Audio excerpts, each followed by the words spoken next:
Rodrigo, Neymar, evo možda šanse, Neymar, Joga bonito, 1:0. Brazil apsolutno zasluženo vodi. Još jedno sada Paketa ulazi, evo Neymara, Livaković je ispao, evo gola. Evo gola Brazila. Neymar i dalje i Neymar nam zabija. Oršić, šansa je, gol je. 1:1, 117. minut, prvi šut u okvir gola. Oršić povratna za Petkovića, 1:1 Bruno Petković. Povratno za Petkovića, Bruno Petković. Evo ga, evo gola, evo izjednačenja. Pa je li ovo moguće?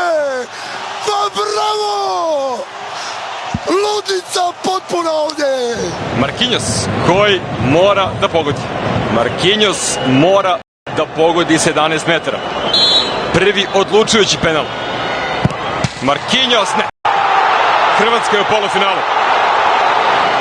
Marquinhos! Hrvatska je u novom polufinalu svjetskog prvenstva, poštovani gledalci! Nakon Francuske 98. Rusije 2018. Hrvatska je među 4 najbolje reprezentacije svijeta i u Kataru. Bravo vatreni! Marquinhos je promašio! Marquinhos je promašio! Idemo u polufinalu! Kakav uspjeh reprezentacije Hrvatske, izbaciti najtrofejniju reprezentaciju svih vremena, petorostruke svjetske prvake. Hrvatska je, poštovani gledalci, prvi polufinalista svjetskog prvenstva u Kataru.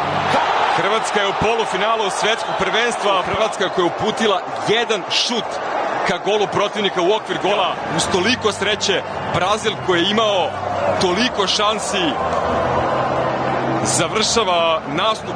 Hrvatska opet uz toliko sreće i posle penal serije prolazi u narednu fazu svjetskog šampionata. Idemo u polufinale, ljudi! Polufinale svjetskog prvenstva! 13. prosinca na Lusailu! Hrvatska je tamo! Hrvatska je u polufinalu ponovno! Ovo je čudo! Vi ste ljudi čudo!